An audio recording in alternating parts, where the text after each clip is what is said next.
Leçon 10 d'un cours en miracle. Mes pensées ne signifient rien. Cette idée s'applique à toutes les pensées dont tu es conscient ou consciente ou dont tu deviens consciente pendant les périodes d'exercice. La raison pour laquelle l'idée est applicable à toutes ces pensées est qu'elles ne sont pas tes pensées réelles. Nous avons fait cette distinction auparavant et nous le ferons encore dans les leçons précédentes. Tu n'as encore aucune base pour comparer. Quand tu en auras une, tu ne douteras pas que ce que tu croyais jadis être des pensées qui ne signifient rien. Tu ne douteras pas de ça quand tu vas le réaliser. C'est la seconde fois que nous utilisons cette sorte d'idée. La forme n'en est que quelque légèrement différente. Cette fois, l'idée commence par « mes pensées » au lieu de « ses pensées ». Je pense que la leçon 4 disait « ses pensées ne signifient rien ». Là, on dit « mes pensées ne signifient rien ». Et aucun lien n'est fait ouvertement avec les choses qui t'entourent. L'accent porte maintenant sur le manque de réalité de ce que tu penses penser. Tu penses que tu penses. Je pense que je pense. C'est un petit peu croche, hein? Je sais pas, là. Je fais ça vite, là, mais quand même que... OK. Donc, c'est ce que tu penses penser.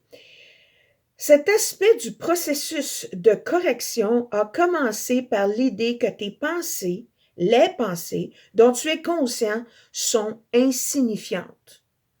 Insignifiant veut dire qu'il n'y en a pas de signification, ça n'a pas d'importance. Regarde souvent dans le dictionnaire la signification de certains mots. Signification. À l'extérieur plutôt qu'à l'intérieur. Elles sont insignifiantes.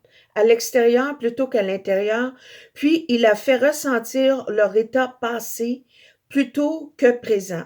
Donc, j'ai modifié ce paragraphe-là, je vais la relire. Cet aspect du processus de correction a commencé par l'idée que les pensées dont tu es conscient sont insignifiantes, à l'extérieur plutôt qu'à l'intérieur. Puis, il a fait ressortir leur état passé plutôt que présent. Donc, mes pensées sont toujours influencées par le passé. Je ne vois que le passé. Mes pensées sont projetées sur l'écran et je vois le passé. Et dans mes autres leçons, j'en parle vraiment, c'est tellement flagrant.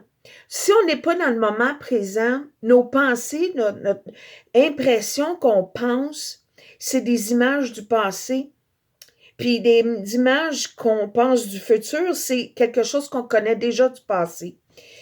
Anyway, je ne veux pas m'égarer. Maintenant, nous mettons l'accent sur le fait que la présence de ces pensées signifie que tu ne penses pas.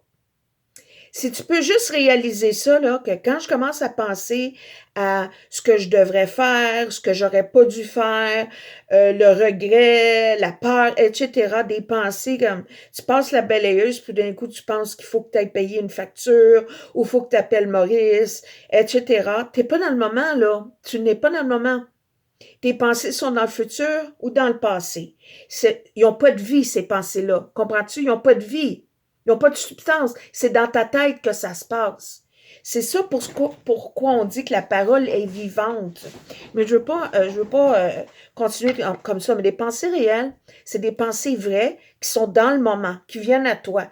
Puis souvent, c'est des pensées qui vont te guider, qui vont trouver des solutions, qui sont porteuses de bonté, de beauté, d'utilité, d'unicité, etc. Bon, alors, ça veut dire que quand tu as des pensées du passé, du futur, etc., tu ne penses pas vraiment.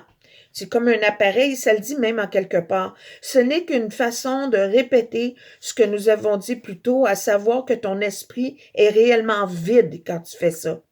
Reconnaître cela, c'est reconnaître le néant lorsque tu penses le voir. C'est élevé, hein, ça? Et c'est comme tel le préalable à la vision. De te rendre compte que quand tu penses penser, tu ne penses pas vraiment, ton esprit est dans le néant. La ligne est occupée. Tu peux même pas recevoir la clarté des choses tant que tu t'en rends pas compte. D'où vient la vision? Ferme les yeux pour ces exercices et commence-les en répétant très lentement l'idée d'aujourd'hui. Puis ajoute, l'idée d'aujourd'hui, c'est « mes pensées ne signifient rien ». Et ajoute, cette idée aidera à me délivrer de tout ce que je crois maintenant. Et moi, j'ajoute, cette idée aidera à me libérer tout en ce en quoi je crois maintenant. Les exercices consistent, comme précédemment, à rechercher dans ton esprit toutes les pensées qui te sont accessibles sans réflexion ni jugement, sans sélection ni jugement. Essaie d'éviter toute espèce de classification. En fait, si tu trouves que cela peut t'aider, tu pourrais imaginer que tu regardes passer une procession bizarrement disparate. C'est comme, je sais pas si à l'école vous avez déjà appris ça, faire des petits dessins animés. On faisait un petit dessin sur des petites pages, puis on faisait un changement de geste dans le deuxième, un petit bonhomme. Puis quand on flippait ça vite, c'est comme si le petit bonhomme marchait. C'est en plein ça ce qui se passe dans notre tête. C'est le même principe que le cinéma. Même chose.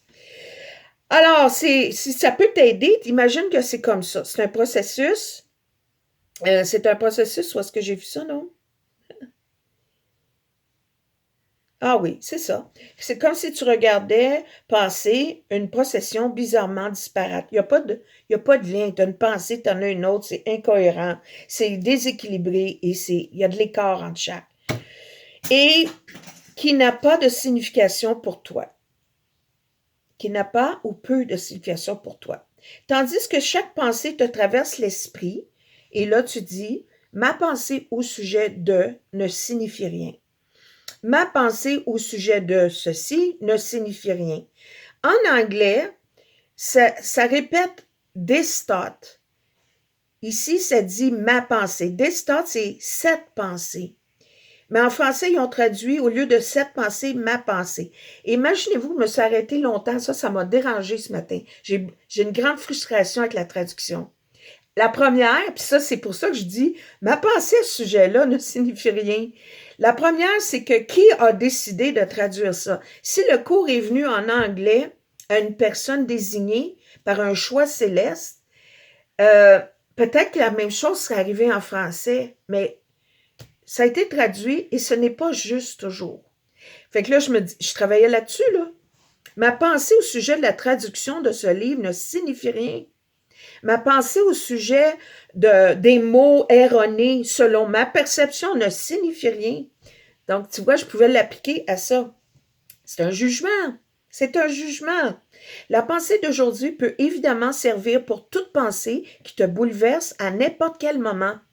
De plus, il est recommandé de faire 5 périodes d'exercice, chacune comportant un examen d'esprit, ne durant pas plus qu'une minute environ. Il n'est pas recommandé de prolonger cette période de temps et elle devrait même être réduite à une demi-minute, en moins si tu éprouves un malaise. Le but, c'est pas de te déranger ici. Souviens-toi toutefois de répéter lentement l'idée avant de l'appliquer concrètement. Ainsi, que d'ajouter « cette idée aidera à me délivrer de tout ce que je crois maintenant ». Tu sais, ces pensées ne signifient rien, je viens de réaliser, j'ai du poulet sur... Mais là, tu vois, ma pensée au sujet du poulet signifie quelque chose. C'est réel, c'est en temps réel. Mon poulet va brûler si j'y vais pas. Hey, un peu d'humour pour finir ceci. Occupe-toi de ton royaume. Ton royaume, c'est ton esprit, parce que sinon, quelqu'un d'autre va s'en charger. Déprogramme ça, puis la paix d'esprit va venir. Faut que j'aille mon poulet. Ça, c'est pensée réelle.